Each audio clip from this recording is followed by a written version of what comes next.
So yan guys. So ito na yung kargada, no. So ito yung pinakita ko sa inyo. Tapos ito yung mga pangarga niya. So ito yung sinasabi ko sa inyo. So yan, may karga pang motor, oh. So ganito kalakas tong mga ano dito sa amin.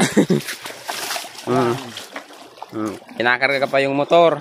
Tapos ilang sako ng kopra, 1, 2, 3.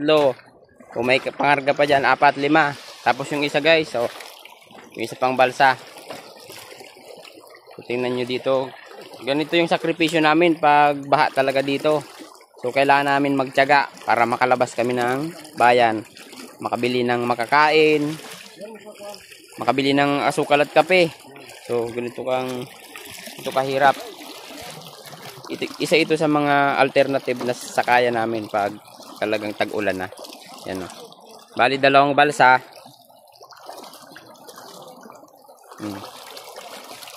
Tapos yung isa dito sasakay.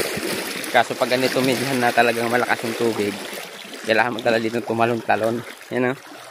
Ang sigso. Tapos yung motor, oh. Ayun naman kargada. Yan, oh.